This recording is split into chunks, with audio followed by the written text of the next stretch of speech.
오랜만에 파주에 이제 비가 많이 내리네요.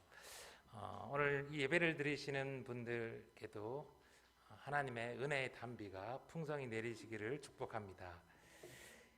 오늘은 사도행전 8장의 말씀으로 슬픈 마음 있는 사람이라는 제목으로 하나님 말씀 전합니다. 예루살렘에 복음이 전파되면서 초대 교회를 향한 그 박해도 여러분 극심해졌어요. 지난주 말씀 기억나시죠? 급기야 우리 스데반께서 그만 순교를 당하고 맙니다.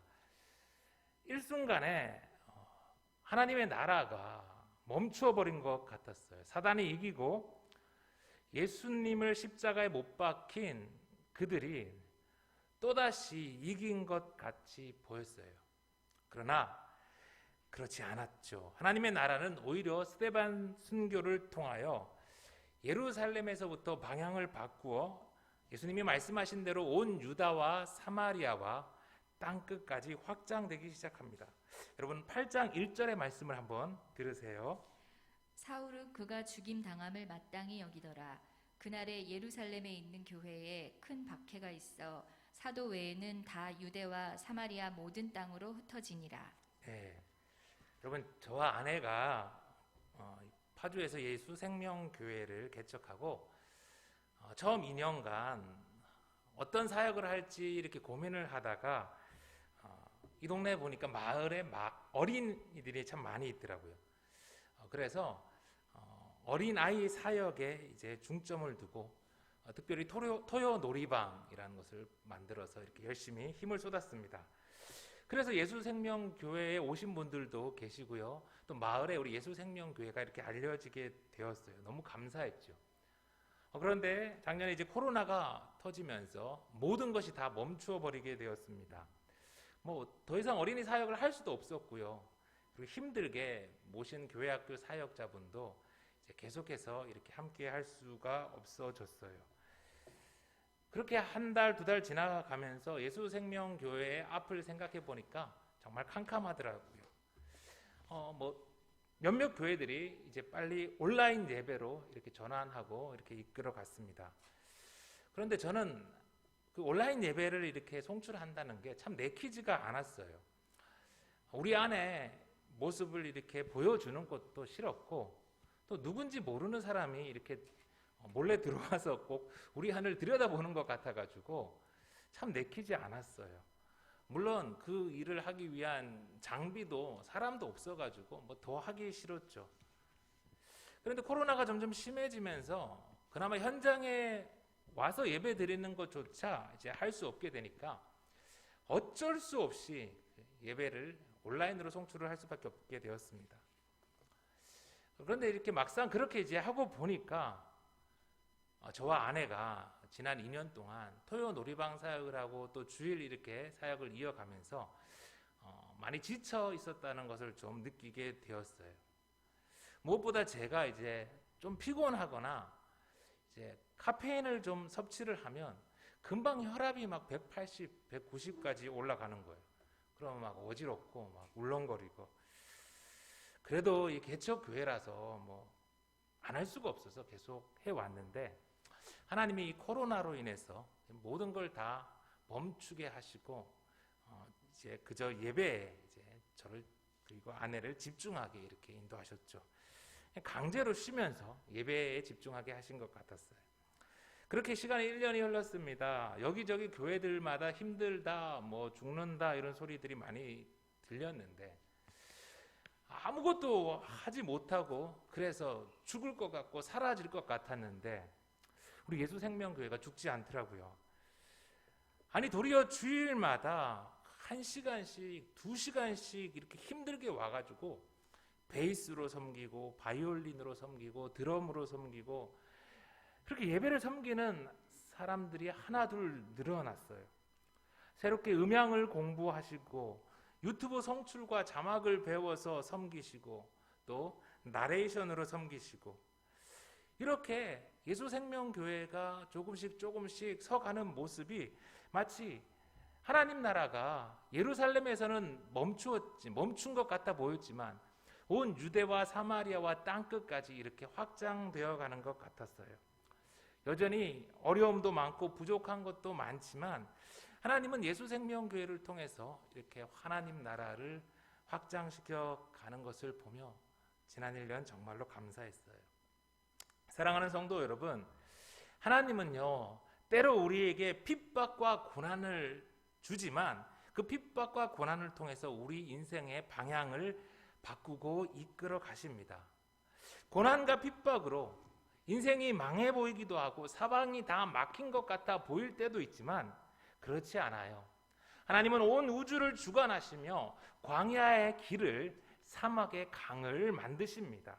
선하신 하나님, 좋으신 하나님, 전능하신 하나님이 저와 여러분의 길을 인도하시고 함께 하십니다. 아멘.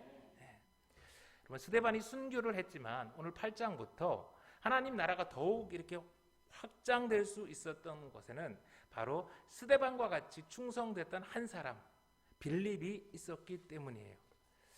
여러분, 우리 오늘 말씀에 나오는 이 빌립도 스데반과 마찬가지로 이제 집사는 아니에요. 우리가 빌립, 스데반 너무 집사에 이렇게 익숙해져 있는데 그건 아마 사도행전 21장 이 8절의 말씀 때문일 것 같아요. 이튿날 떠나 가이사랴에 이르러 7 집사 중 하나인 전도자 빌립의 집에 들어가서 머무르니라. 네, 이 본문이 이렇게 한글로 번역되어 있어요. 근데 좀 많이 아쉬워요. 스데반처럼 여기서도 톤 헵타라고 7 집사라고 한글 번역되어 있는데 이 집사란 말은 어디에도 없습니다. 그냥 영어로는 the seven, 그 7이라고 번역을 해야 되죠. 이 빌립은 여러분 집사라고 하기보다는 유앙겔리스트, 이게 나오는 전도자, 복음을 전하는 자가 적당한 호칭입니다. 오늘 말씀을 보다 보면 이제 빌립 선생님이 복음 전하고 그곳에서 세례를 주고 막 그래요. 그러니 지난주 스데반 선생님 말씀드렸던 것처럼 이렇게 이 스데반도 빌립도 오늘 우리가 흔히 이야기하는 집사는 아니시니까 나 집사인데 순교해야 되는 거 아니야? 집사인데 이 정도 이렇게 헌신하고 막 충성해야 되는 것은 아냐라고 그 부담으로 조금 오해할 필요는 없으실 것 같아요. 그저 하나님 말씀이 그대로 우리에게 들려주시는 대로 스데반처럼 이 빌립처럼 성령 충만한 그런 전도자의 모습을 닮아갈 수 있었으면 좋겠습니다. 예루살렘의 이 교회의 큰 박해로 인해서 사도들을 제외하고는 다 뿔뿔이 흩어지게 됩니다. 그 중에서 오늘 빌립은요 특별히 사마리아라는 곳으로 가요.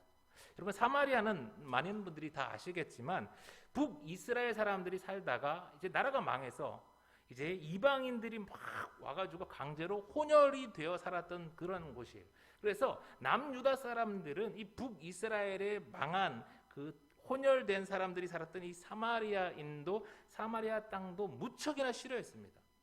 너무 싫어해서 그냥 가로질러 가면 될 것을 그것은 불경하다고 이렇게 한참을 돌아서 이렇게 갈 정도로 그 땅과 그 사람들을 싫어했어요.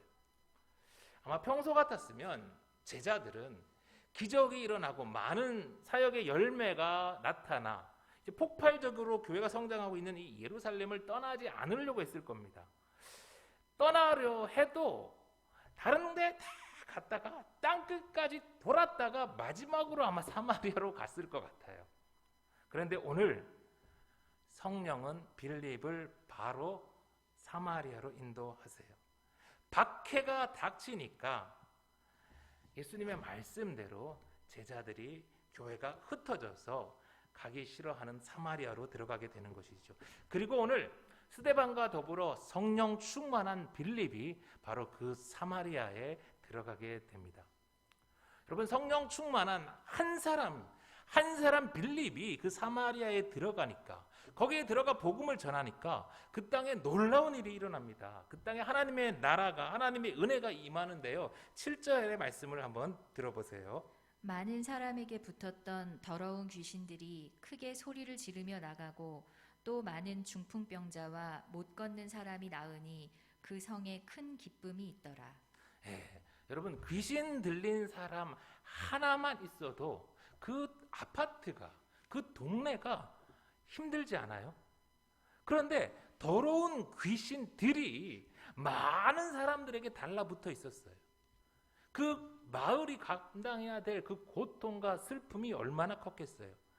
그뿐만 아니라 많은 육체적 병자와 장애인들까지 사마리아는 참 많았어요. 그 성에는 아픔과 슬픔과 눈물이 가득한 곳입니다. 그런데 그곳에 오늘 빌립을 통해 복음이 전해졌어요. 그곳에 성령 하나님이 역사하시니까 더러운 귀신들이 나가고 많은 병자가 고침을 받고 장애가 사라졌어요. 복음으로 인해서 사마리아에 큰 기쁨이 찾아온 곳이죠. 유대와 사마리아가 원수 같았는데 복음이 들어가니까 복음으로 인해서 그들과 막힌 담이 다 허물어졌어요. 사랑하는 성도 여러분, 우리가 관심을 갖고 보면요, 우리 주위에도 사마리아와 같은 슬픈 마음 있는 사람들이 많이 있습니다. 마음의 병으로 또 육신의 병으로 온갖 부족함과 결핍과 장애로 삶에서 기쁨을 잃어버린 사람들이 참 많아요. 그들은 스스로 그 문제를 해결할 수 없습니다. 그리고 우리 또한 그 슬픔을 해결해 줄 수 없어요. 그러나 여러분, 복음은요, 문제를 해결할 능력이 있습니다. 주 예수의 복음이 그들의 슬픔을 기쁨으로 변화시킬 수 있어요. 우리 예수 생명교회가 오늘 빌립과 같이 성령 충만한 교회 되기를 바랍니다. 사마리아와 같이 슬픔 많은 사람들에게 예수 생명의 복음을 전해줄 수 있는 그런 교회 되길 소망합니다. 그게 우리의 존재 이유이죠. 여러분, 그런데요, 이 사마리아 성에 있던 사람들 모두가 복음을 받아들이고 회개한 것은 아니었어요. 사마리아 성에는 유명한 마술사 시몬이라는 사람이 있었어요. 그는 마술사다 보니까 누구보다 이 영적인 세계에 관심이 많았습니다. 그는 빌립을 따라다니면서 많은 표적과 권능을 목격했어요. 그러면서 이 시몬은 세례도 받습니다. 그런데 그는 거듭나지 않아요. 오늘 18절의 말씀 다시 한번 보겠습니다. 시몬이 사도들의 안수로 성령 받는 것을 보고 돈을 들여 이르되 이 권능을 내게도 주어 누구든지 내가 안수하는 사람은 성령을 받게 하여 주소서 하니. 마술사로 이렇게 살던 시몬이 베드로와 요한이 이제 사마리아에 합류해서 사람들을 위해서 안수할 때 그 사람들이 막 성령 받는 것을 보니까 대단한 거예요. 이야, 나도 저 권능이 있으면 좋겠다 탐냈죠. 그래서 시몬은 그 안수하는 권능을 돈을 주고 사려고 합니다. 그러다가 베드로에게 호된 꾸지람을 듣죠. 베드로의 질책에 시몬은 두려워는 합니다. 그러나 그 시몬은 마음의 악독이 가득해서 회개하지 않아요. 훗날 시몬은 초대교회의 큰 위협이 되었던 그런 영지주의, 그런 이단들을 창시하고 수많은 사람들을 미혹했다라고 해요. 여러분, 오늘날 이제 목사가 이제 안수하는 그 자격, 그 목사의 자리, 뭐 그런 것들을 돈으로 사고 파는 것에 대해서 성직 매매라고 하는데 이게 영어로 시몬이에요. 시몬이. 그러니까 오늘 이 시몬에서 따온 거죠. 이 단테는요, 신곡 지옥편 제19곡 사기 지옥의 삼랑이라는 것에서 성직을 사고 판 부패한 교회 지도자들, 특별히 새 교황에 대해서 이렇게 묘사합니다. 한번 들어보세요. 죄인들은 뜨거운 구덩이 속에 머리가 거꾸로 처박힌 채 발만 겨우 구덩이 밖으로 내놓고 있는데 그 발에는 뜨거운 불이 타고 있어 고통을 당한다. 이 불꽃의 강도는 그가 생전에 지었던 죄에 비례해 뜨거워진다. 나중에 그 죄인의 자리를 대신 채울 죄인이 도착하면 원래 있던 죄인은 뜨거운 땅 속으로 파묻혀 발조차도 땅 위에 내놓지 못하고 고통을 받게 된다. 단테는 성직 매매를 일삼았던 종교 지도자들이 지옥에서 이런 형벌을 받을 것이라 그렇게 묘사를 했죠. 안타깝게도 중세를 거쳐서 지금까지도 이 시몬의 길을 따르는 이들이 적지 않습니다. 단테가 신곡에서 묘사한 그 형벌대로 지옥에서 형벌이 임할지는 잘 모르겠지만 분명 베드로의 엄한 경고와 같이 그들이 사랑하는 돈과 함께 망할 것입니다. 여러분, 그러니 잠시 이 땅에 그 악인들이 형통하는 것을 부러워하지 말아요. 하나님의 정말 무서운 심판은 그들에게 아무런 회개의 기회를 주지 않고 그들을 지옥으로 직행하도록 내버려 두시는 것이니까요. 여러분, 사마리아 성에 기쁨이 넘치고 베드로와 요한의 안수로 막 놀라운 일들이 임하고 성령을 경험하고 빌립이 얼마나 좋았겠어요.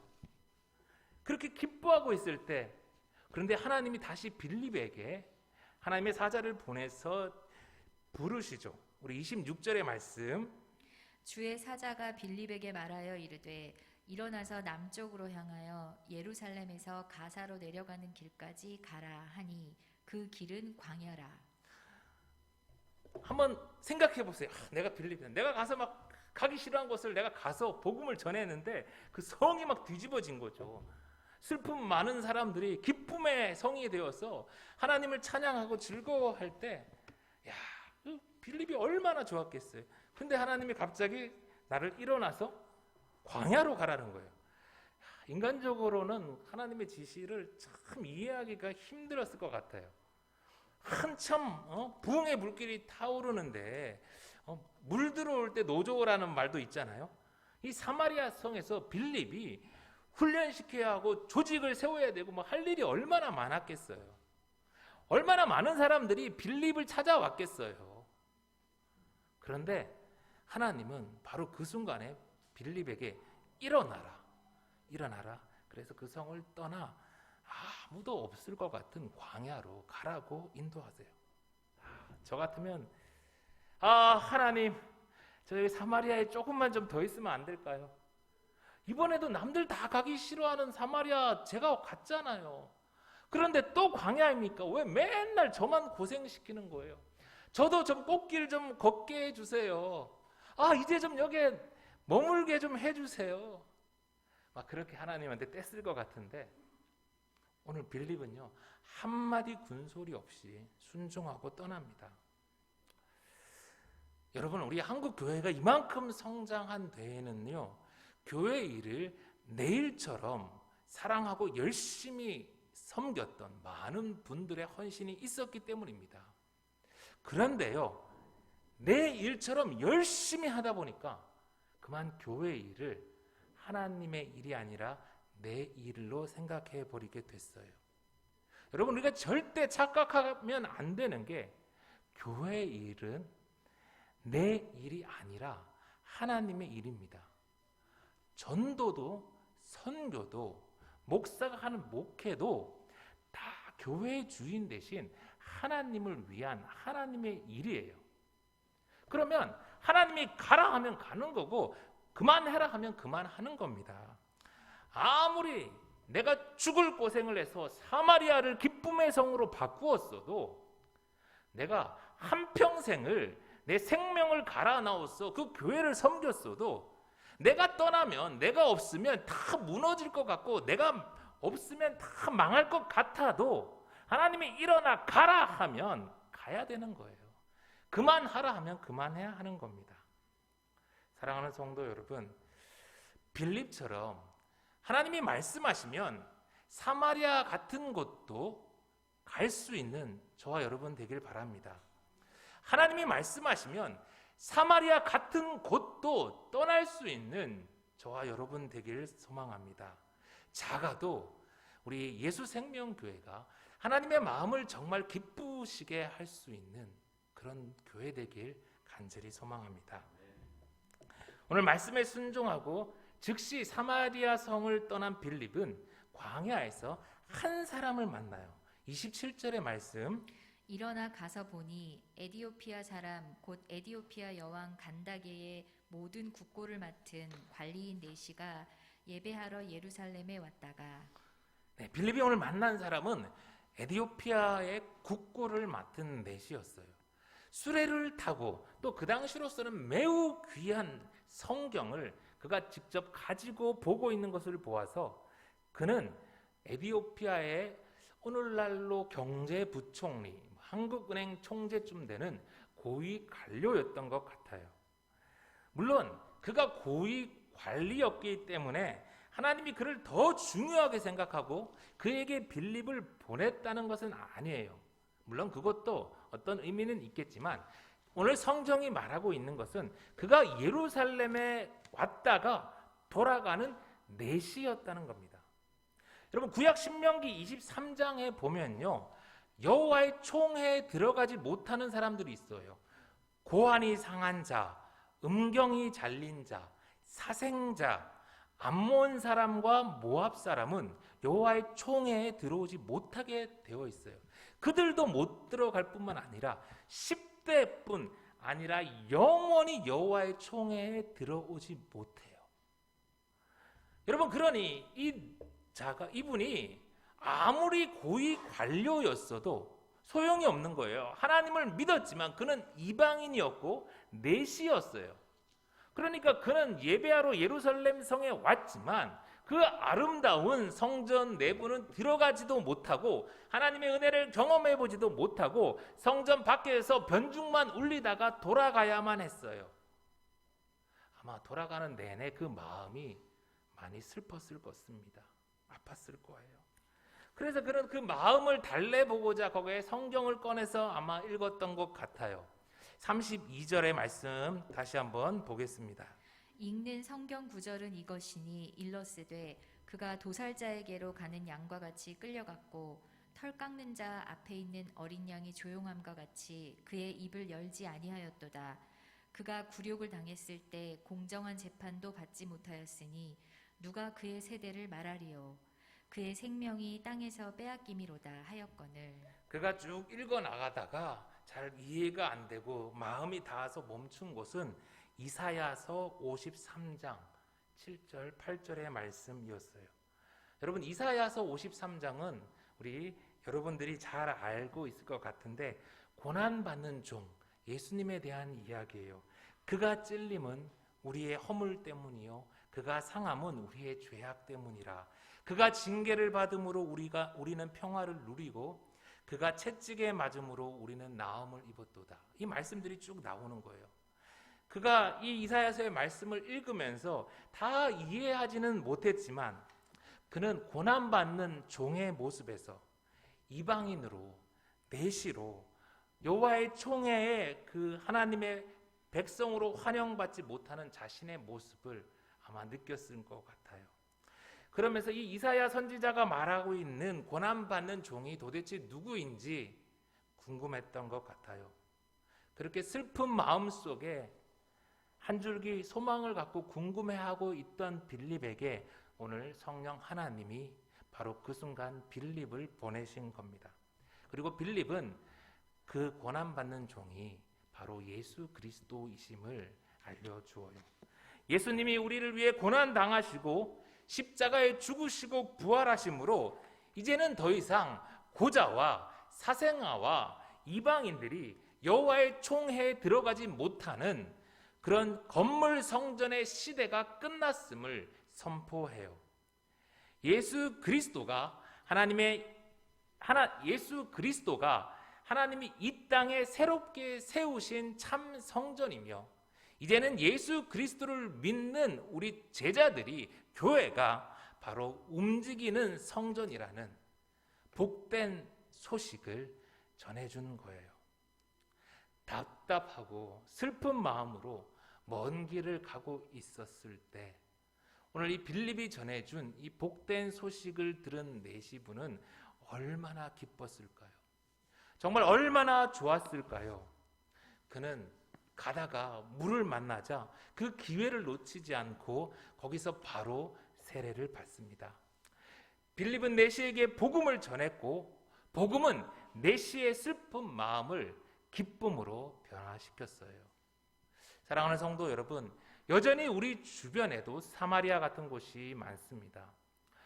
하나님은 오늘도 우리를 내시아와 같이 슬픈 마음속에 있는 이들에게 인도하세요.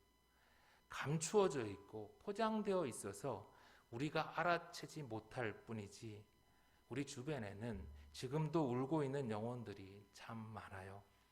사랑하는 성도 여러분, 예수님만이 열방의 소망 되십니다.